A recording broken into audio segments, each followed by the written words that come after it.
Hola gente, bienvenidos al Rincón del Terror. Si no me conocen, mi nombre es Eliana y hoy les traigo un caso que tardó 20 años en resolverse. Se trata de el crimen o la masacre de los 5 de KFC.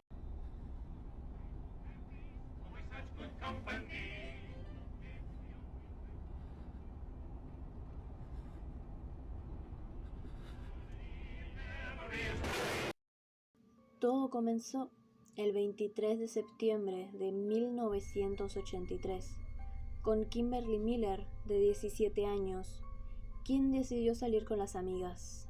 Era viernes, hubo un partido de fútbol, el ambiente estaba animado. La chica trabajaba en un KFC en Kilgore, Texas, junto con su madre, Mary Tyler. Su madre era la que dirigía el personal, era la que daba los horarios, daba los permisos, hacía los pedidos. Se podría decir que su madre era la jefa, por lo que Kim hacía y deshacía a su gusto. Aquel día, Kim termina su horario a las 9 de la noche, se despide de su madre y se va con sus amigas. Toman algo, la pasan bien, pero eso de las 10:30, 11 de la noche, Kim se da cuenta de que no tiene suficiente dinero. Y es ahí donde decide subirse al auto, ir hasta el KFC y pedirle a su madre un poco más. Entonces Kim se sube al auto, maneja hasta el KFC, se estaciona en el parking y es ahí donde nota lo primero. El local entero estaba con las luces apagadas. Eso era rarísimo, pero lo peor es que cuando Kim se baja del auto y camina hasta la entrada del local, ve que las puertas están abiertas de par en par. Las luces apagadas, no había ni un ruido, las puertas estaban abiertas. Kim entra al local y llama a su madre, pero no contesta a nadie, hasta que ve sangre salpicada por todo el piso.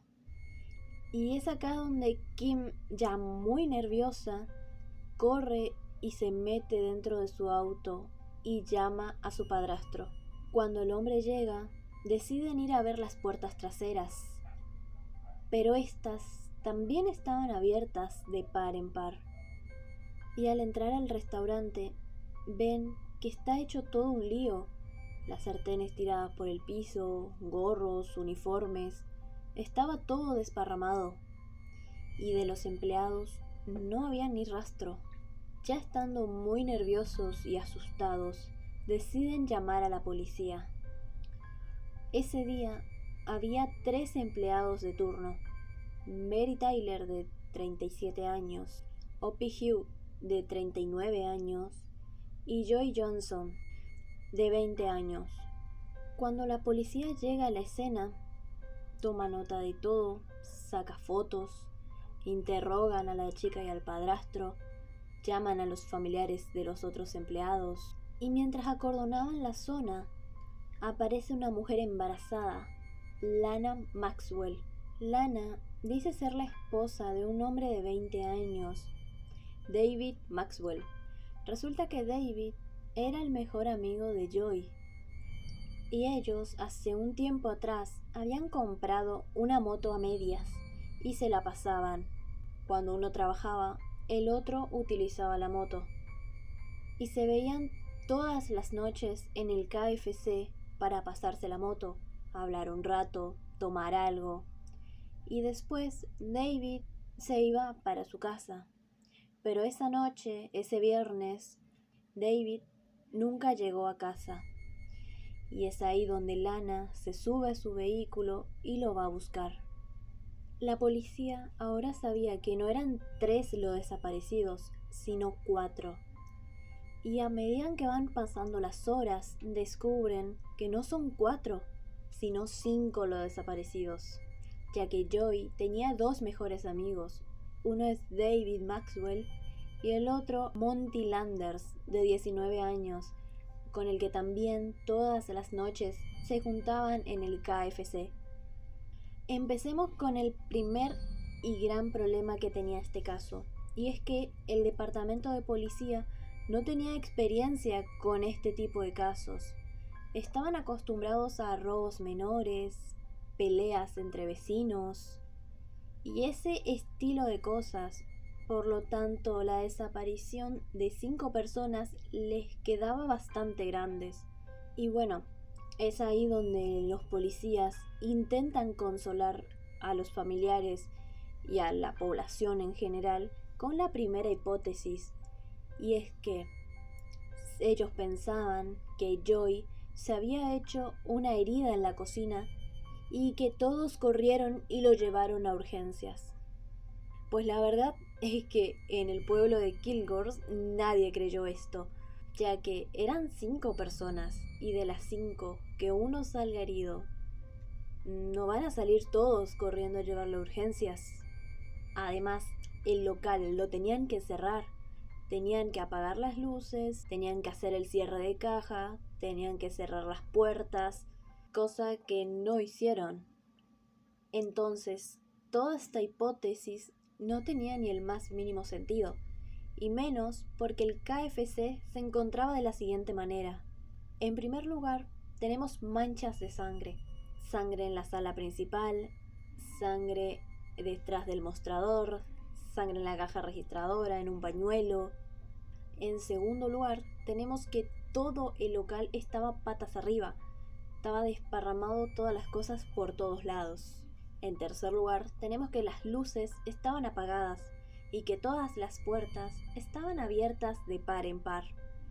En cuarto lugar, tenemos que la caja registradora estaba vacía y que en la pared que estaba detrás estaba abollada, como si un ladrón estampara la cabeza de un empleado allí. Todo esto demuestra que los empleados no se fueron porque sí, sino que se trataba de un robo con violencia. Como había dicho antes, el departamento de policía no tenía ni la formación ni los medios para resolver este tipo de casos, así que sin más remedios tuvieron que pedir ayuda a los Rangers de Texas. Pero ellos tampoco podían hacer demasiado. No había cámara de seguridad, no había huellas dactilares, no había pisadas. Y sí, habían robado, pero no sabían por dónde seguir. Todo el caso era un callejón sin salida. Algunas fuentes dicen que esa misma noche se genera un dispositivo de rastreo, pero muchas otras afirman que la policía no hizo absolutamente nada, ya que decían que era mejor esperar a ver qué pasaba, a ver si los volvían con los familiares, a ver si los llamaba, pero nada de esto ocurrió.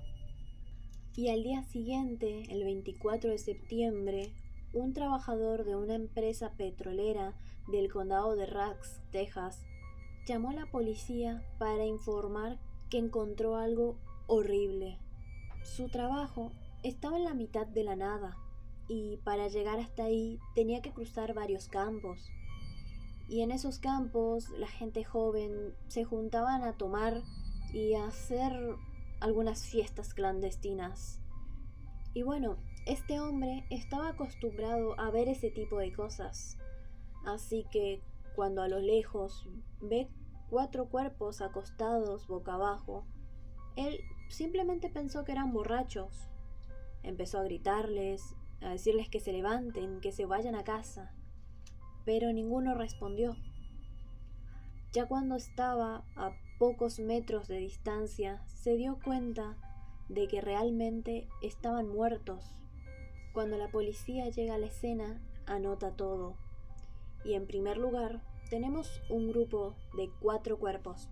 El de Mary Tyler, Joy Johnson, David Maxwell y Monty Landers. Los 4 estaban acostados boca abajo y con la cabeza apoyada entre los brazos. Y los 4 cuerpos tienen un disparo en la nuca. En segundo lugar, tenemos un 5.º cuerpo, el de Opie Hugh, pero este no se encontraba con el grupo de los primeros 4 cuerpos, sino que se encontraba a unos 27 metros más adelante en unos matorrales. Tenía el cuerpo lleno de tierra. Además, también tenía el disparo en la nuca y presentaba signos de que había sido abusada sexualmente, pero la policía no tenía forma de comprobar esto. Los cuerpos son llevados para que le realicen la autopsia y 3 de ellos llaman la atención. En primer lugar, tenemos a Mary Tyler, a quien le falta un pedazo de uña. En segundo lugar, tenemos a Joy Johnson, quien tiene 3 disparos, uno en la parte de atrás de la cabeza, otro en la nuca y otro en un costado. Y además, cuando le quitan los pantalones, encuentran un pedazo de uña, pero este no le pertenece a él. Y por último, tenemos el cuerpo de Opie Hugh, quien presentaba signos de violencia. Tenía tierra en el cuerpo, en la cara, debajo de las uñas, tenía rasguños, pero además en sus pantalones se encontró una mancha muy sospechosa, una mancha que parecía ser semen. Pero en esos momentos las pruebas de ADN recién estaban surgiendo, así que los policías no tenían forma de comprobar, de corroborar si realmente era semen. En este punto, a los investigadores se le abren 2 caminos de investigación. Por un lado, tenemos la mancha en el cuerpo de Opie, y por otro lado, la uña encontrada en los pantalones de Joy. Y los investigadores deciden seguir la ruta de esta última pista. Y con solo mirarla, deciden que no le pertenece a Mary Tyler. La miden, la analizan y corroboran que no le pertenece a ella. Entonces, tienen un trozo de uña que le pertenece al asesino. Por el momento, tenían esta pequeña pista, pero además tenían 10 rollos de fotografías sin revelar, donde podrían encontrar más información. Pero es aquí donde se encuentra otro gran problema, y es que el departamento de policía no tenían fondos, es decir, no tenían dinero para revelar estas fotografías. Y acá es donde a alguien se le ocurre la brillante idea de hacer una cámara de revelación amateur en la comisaría. Nadie tenía ni la más pálida idea de cómo revelar una foto, de cómo manejar los líquidos, de los tiempos, de cómo manejar los negativos. Nadie sabía nada, pero aún así pensaron que las cosas no podrían salir mal.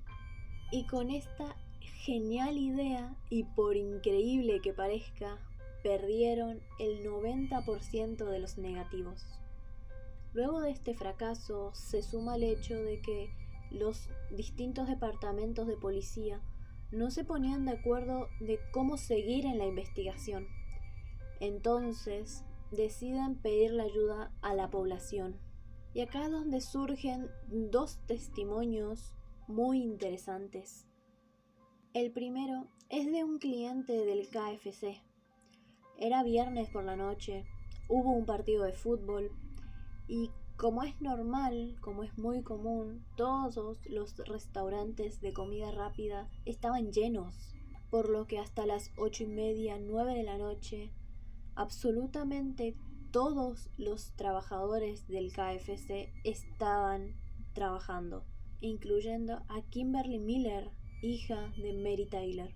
Según el testigo, Kim, a eso de las 8, 8:30, estaba en la caja y en un momento agarra el teléfono y llama a alguien. Entonces estaba ella ahí, en la caja, atendiendo mientras hablaba por teléfono. Y esa conversación la escuchó todo el restaurante, porque Kim prácticamente estaba gritando. Y básicamente lo que decía era que tenían $2,000 en la caja y no sabía qué hacer con ellos, si los ingresaba, no los ingresaba, no sabía qué hacer. y todo el restaurante se enteró de esto. Además, comentó que enfrente de él había un cliente que estaba muy interesado en esta conversación. Estaba muy atento, mirando todo. No recuerda bien su cara, pero igual llega a dar una descripción más o menos de cómo se veía el sujeto. Era un afroamericano de unos 20 años, de 1,80 m de alto. Aparte de todo esto, no supo decir nada más. El segundo testimonio son de varias personas que apuntaban al mismo sujeto, James Mankin Jr., el hijo de un representante estatal. Al ser hijo de una persona importante, la justicia era benevolente con él. A lo largo de su vida había cometido varios delitos: posesión de armas sin licencia, posesión de drogas, y en una ocasión había sido acusado de haber asesinado a 2 personas, pero fue liberado por falta de pruebas. El día del crimen del KFC, por la mañana, James fue detenido por posesión de armas sin permiso. Por la tarde, más o menos, lo dejaron en libertad y él fue a lo de un amigo a pedirle prestado un arma. No dijo para qué la quería, simplemente la agarró y se fue. Al día siguiente se la devolvió el arma. Otra cosa interesante es que este tipo a todos les amenazaba con que le iba a hacer lo mismo que a los 5 del KFC. Así que la policía lo detuvo y lo interrogaron. Pero no importaba cuánto lo interrogaran, él se mantenía sin decir nada. Y en un momento ven que tiene una herida y que le falta un trozo de uña. Y es ahí donde deciden compararla con la uña que encontraron en los pantalones de Joy. Hacen un molde y a simple vista la uña encaja. Entonces deciden que es la misma uña y lo acusan. Pero la defensa pidió una prueba de ADN, la cual al realizarla dio negativo, por lo que lo tuvieron que dejar en libertad. Viendo que James era inocente, la policía tenía que seguir con la investigación, así que volvieron al testimonio de aquel hombre que había descrito a un afroamericano de unos 20 años, de 1,80 m de alto. Y buscando en la base de datos de criminales, encontraron a 2 personas que encajaban con esa descripción: Darnell Hartsfield y Romeo Pinkerton, que casualmente eran primos. En ese momento, los dos tenían entre 22 y 25 años. Ambos tenían antecedentes por robos violentos y posesión de drogas.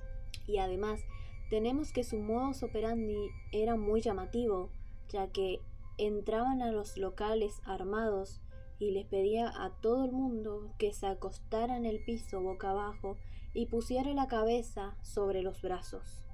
Luego del crimen del KFC, Romeo había realizado un asalto similar a lo que acabo de describir.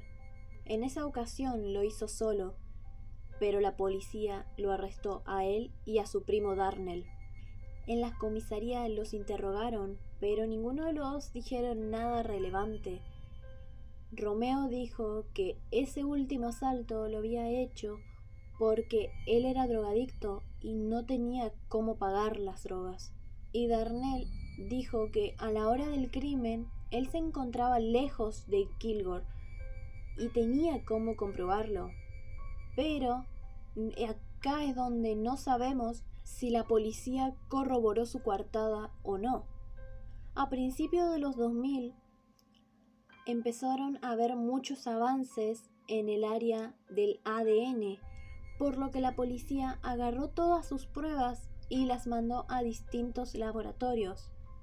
En primer lugar, tenemos las manchas de sangre, las cuales encontraron 2 coincidencias: Darnell y Romeo. Por otro lado, tenemos la mancha en el pantalón de Opie Hugh, que se confirmó que era semen, pero esta mancha no coincidía ni con Darnell ni con Romeo, sino que era de un tercero, que no coincidía con ninguno en la base de datos que tenía la policía. Y en noviembre del 2005 la policía manda a arrestar a estos dos hombres, pero ellos ya se encontraban en prisión. La defensa de ellos fue que la policía había montado todo el caso en su contra, pero la defensa no contaba con que pedirían la pena de muerte si no se declaraban culpables, y es así como aceptaron su culpabilidad. Se llevaron a cabo dos juicios distintos para estos hombres, uno por haber mentido a la policía y dos por el robo violento, secuestro y asesinato de estas 5 personas. En 2008, estas 2 personas fueron condenadas a 5 cadenas perpetuas. Pero la cosa no termina ahí, sino que ambos hombres siguen insistiendo en su inocencia y en que todo el caso fue construido en su contra. Además, la familia de Hope y Hugh sigue preguntando quién era ese tercer hombre quien la violó y la asesinó. Pero ni Romeo ni Darnell han dicho nada al respecto. I feel that it was fabricated. Yeah, I'm angry about it, and I'm upset, very upset. But for the same time, but you know, I have to keep on living, and even in prison, I have to try to make the best of my situation, and just keep on fighting for my innocence, and hopefully one day, you know, I get out. Did you kill those 5 people from that KFC in Kilgore in 1983? No, I didn't kill them 5 people. I'm innocent. Al día de hoy, ambos, tanto Romeo como Darnell, siguen insistiendo en su inocencia e intentan obtener su libertad. Y en el año 2015 es cuando se empieza a buscar seriamente a este tercer hombre que al día de hoy sigue en libertad. Y ahora te pregunto, ¿qué opinas de todo el caso? ¿Crees que Darnell y Romeo son los únicos culpables de todo? ¿Crees que en algún momento se va a descubrir quién era esa tercera persona? ¿Creen que descubriremos algún día la verdad de todo este caso? Bueno, y ese fue el caso del día de hoy. Espero que les haya gustado.